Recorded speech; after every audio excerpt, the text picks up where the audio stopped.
सुदामा जी ने गई तुम्हें खाइबे को पड़ी या ठंडी के मारे मेरे दांत लड़ रहे। भगवान भला क्या नहीं जानते हैं। अंतर्यामी को मगा था रहे शिकारियां।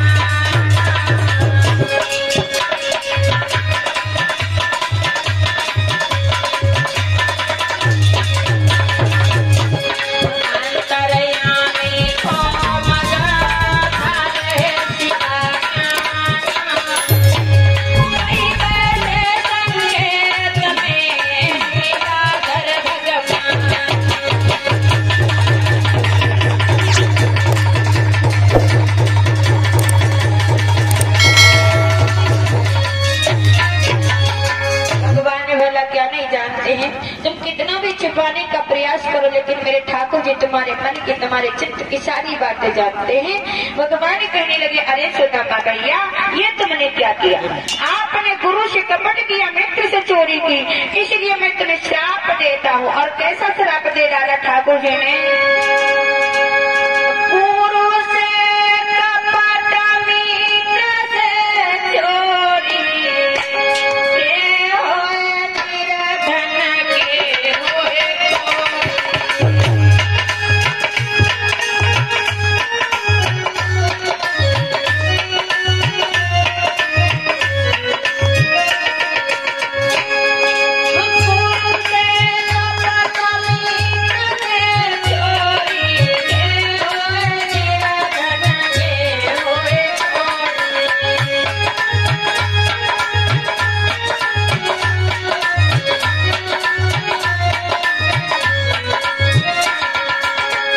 भगवान सब कुछ जानते हैं। उन्होंने श्राप दे दिया भैया आपने गुरु से कपट किया, मित्र से चोरी की, इसलिए तुम दारिद्री हो जाओगे।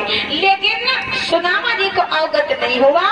माँ से मेरे ठाकुर जी लौट करके आए हैं और शिक्षा पूर्ण होने पर प्रभु गुरु को गुरु दक्षिणा देते हैं और लौट करके जब जाने लगे द्वारिका को तो भगवान सुदामा जी से कहने लगे सुदामा भैया अपने मित्र को भूल मत जाना, अपने मित्र को भूल मत जाना, समय आने पर जरूर याद कर लेना।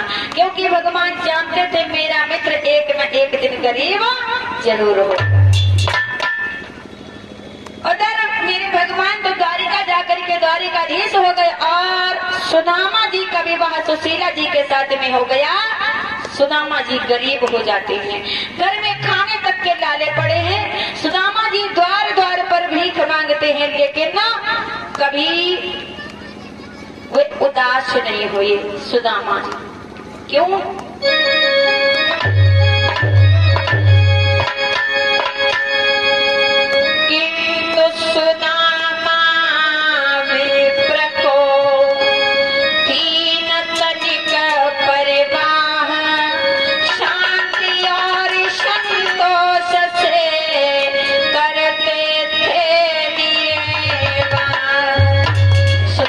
दुखी नहीं होते थे। और वैसे तो लोग कह देते हैं सुदामा जी गरीब थे, मेरे हिसाब से सुदामा जी गरीब नहीं थे। सुदामा जी जितना कोई अमीर इंसान नहीं हुआ इस दुनिया में। क्योंकि कबीर दास जी ने लिखा है क्या, कबीरा सब जग नीम धना, धनवंता नहीं कोई और धनवंता सोई जानिए, जग श्याम नाम धना। अगर दिन रात हम मांगते ही रहे महाराज मेरे पास कितना भी धन हो, भगवान के मंदिर में गए बस मुझे ये दे दो प्रभु मुझे वह दे दो, तो फिर धन का मतलब क्या हुआ।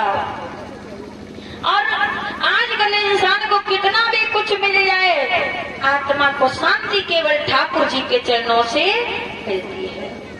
एक बार भगवान सभी को कुछ बांट रहे थे, तो जब बांट रहे थे मेरे ठाकुर जी तो उनके हाथ से एक चीज छूट गई और भगवान ने उसको अपने पैर के नीचे दबा लिया और सबको सभी को बांट दिया, सब चले गए। देवर्षि नारद जी ने पूछा भगवान से सरकार आपने सब कुछ तो बांट दिया भक्तों में, लेकिन अपने पैर के नीचे क्या छुपा रखा। तो भगवान ने बड़ा सुंदर जवाब दिया। मेरे ठाकुर जी ने कहा कि नारद जी अपने पैर के नीचे मैंने शांति दबा दी। लोग दुनिया में सब कुछ प्राप्त कर लेंगे लेकिन जब शांति की जरूरत होगी तब जब तक मेरे चरणों की शरणागति नहीं लेंगे तब तक उस मनुष्य को शांति नहीं मिले। ऐसे ही बहुत अच्छा दृष्टांत है। एक गरीब व्यक्ति था, ध्यान पूर्वक भक्त श्रवण करेंगे। एक गरीब व्यक्ति था और वो हिमालय पर जाता, पत्थर काट काट करके कुछ मूर्तियां बनाता, बाजार में ले जाता, वो मूर्तियां बेच करके कुछ धन अर्जित करता, जिससे अपने परिवार को चलाता था। तो एक दिन देखा है वो व्यक्ति खड़ा हुआ था द्वार पर, तो राजा रथ में बैठा हुआ जा रहा था, राजा के पीछे प्रजा थी। उस गरीब व्यक्ति ने कहा, मन में विचार किया कि हे भगवान, आपने मनुष्य का शरीर दिया तो क्या दिया, मैं इतना गरीब हूँ और एक बार मुझे राजा जैसी जिंदगी दे दो ना। तो भगवान की कृपा हुई, अगले जन्म में वो व्यक्ति राजा बन जाता है। और जब राजा बन गया तो एक दिन की बात, अपने घर में बाहर बरामदे में खड़ा हुआ था, आकाश मार्ग में देखता है तो आकाश में सूर्य भगवान चमक रहे थे। राजा के मन में विचार आया कि मैं राजा हुआ तो क्या हुआ, पूरे संसार के लोग तो मुझे नहीं जानते हैं, और ये सूर्य ऐसे हैं, इनको सभी लोग उदय के समय देखते हैं, अस्त के समय देखते हैं, छाया आ जाए तब देखे कब सूर्य भगवान निकले, और धूप ज्यादा हो तब सूर्य भगवान को देखे भगवान थोड़े बादल आ जाते तो अच्छा रहता। मतलब मुझसे ज्यादा बलशाली तो ये सूर्य भगवान है, जिनको पूरा संसार दिन भर देखता है, तो इसलिए प्रभु एक बार मुझे सूर्य बना दो ना। तो कहते ना भगवान इच्छाएं पूर्ण करते हैं। तो भगवान, ये मन की कल्पना है, प्रत्यक्ष की कथा नहीं है, मन की कल्पना की कथा है। तो महाराज भगवान की कृपा से वो व्यक्ति सूर्य बन गया, और सूर्य बन गया, आकाश मार्ग में चमकता है। एक दिन की बात देखा है, सूर्य और पृथ्वी के बीच में बादल आ गए। तो जब बादल आ गए तो सूर्य का प्रकाश जो इस पृथ्वी पर आ रहा था वो आना बंद हो गया, क्योंकि छाया आ गई बादल की। तो सूर्य के मन में विचार आया कि हे प्रभु, मुझसे ज्यादा बलशाली तो ये बादल हैं, जिसने मेरे प्रकाश को रोक दिया। इसका मतलब तुम मुझे एक बार बादल बना दो। ये कल्पना की कथा है, प्रत्यक्ष में नहीं। सूर्य तो सूर्य है, लेकिन उस व्यक्ति की कल्पना है। तो महाराज भगवान की कृपा से वो बादल के रूप में आ गया। अब जब बादल के रूप में आया तो सूर्य भगवान आकाश में चमक रहे हैं, और सूर्य के बीच में, पृथ्वी के बीच में बादल आ गए। सूर्य का प्रकाश जो पृथ्वी पर आ रहा था वो बंद हो गया। और तब तक क्या हुआ, धीरे धीरे हवा चलने लगी। तो महाराज जब हवा चलती है ना, तो बादल कितना भी ठहरना चाहे ठहर नहीं पाएंगे, हवा के साथ में बादल चल लेंगे। तो हवा के साथ में वो बादल चलने लगे। मन में विचार आया उस व्यक्ति के कि हे भगवान, मुझसे ज्यादा बलशाली तो ये हवा है, जो मैंने अपने आप को रोक नहीं पाया, हवा के साथ में बहने लगा। तो इसलिए प्रभु एक बार मुझे वायु बना दो ना, हवा बना दो, पवन। तो भगवान की कृपा से वो वायु के रूप में, हवा के रूप में आ गया। अब तेज तेज हवा चल रही है, और वो वायु चलती चलती कहाँ पहुंची, हिमालय के पास में। हिमालय से टकरा गई हवा। तो हवा के मन में, यानी वायु के मन में विचार आया कि हे भगवान, मुझसे ज्यादा बलशाली तो ये हिमालय है, जिसने मुझे रोक दिया। तो इसलिए हे सरकार, मुझे एक बार हिमालय बना दो ना। भगवान की कृपा से वो हिमालय बन गया। और जब हिमालय बन गया तो देखा है एक गरीब व्यक्ति आता है छेनी और हथौड़ी लेकर के, और उस हिमालय से पत्थर काट रहा था। हिमालय ने मुड़ करके देखा कि अरे मुझे भी कोई काट रहा है। तो देखा है एक गरीब व्यक्ति छेनी और हथौड़ी से पत्थर काट रहा।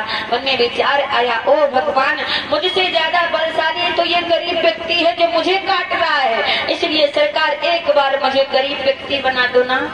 तो शांति कहाँ मिली परिचित भैया जी? कहीं शांति मिली क्या? नहीं मिली ना। मतलब गरीब व्यक्ति के रूप में थे, वही पर शांति मिली आकर के।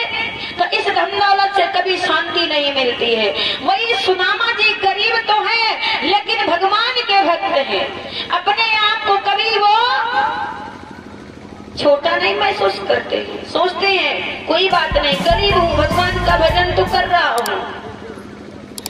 लेकिन एक दिन की बात, सुशीला जी अपने स्वामी के चरण दाब रही थी, संध्या का समय था। और एक बात बताए ना, सुशीला जी कभी सुदामा जी से लड़ी नहीं थी। 7 दिन भोजन नहीं पकता, घर में नहीं बनता, ऐसे कभी वस्त्र नहीं मिले जो अपनी सहेलियों के बीच में सम्मान से बैठ पाती, फिर भी कभी सुदामा जी से लड़ी नहीं थी। जैसा उनका नाम था वैसे ही गुण थे सुशीला जी के अंदर। लेकिन आजकल नाम का प्रभाव है भाभी जी किसी के अंदर? नाम तो शांति देवी है, लेकिन घर में महासंग्राम छिड़ा है। कोई बैठी तो नहीं है शांति देवी? आप ही हो क्या? कोई बात नहीं, मेरी भाभी ऐसी नहीं है, चलो और कोई ढूंढ लेंगे। नाम लज्जावती, लेकिन चौराहे पर जा करके पानी पूरी खाती। महाराज काहे की लज्जावती?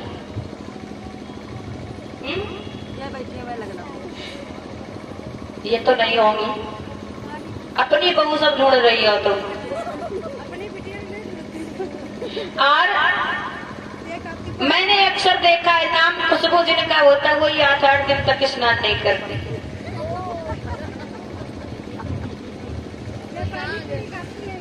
तो महाराज नाम का आजकल कोई असर नहीं है, अपने अपने नाम का असर रखो जैसा जिसका नाम। और ये जो सांसारिक नाम होते हैं इनसे विशेष कोई मतलब नहीं होता है। हम ये कहते हैं ऐसे कर्म करो, ऐसे कर्म करो, जहाँ जाओ जिस जगह पर जाओ वहाँ लोग आपका इंतजार करें कि कोई महान पुरुष मेरे यहाँ आने वाला है। और जिस गांव से निकल करके जाओ, आपके जाने के बाद में भक्त आपको याद करें कि कोई मेरे गांव में आया था।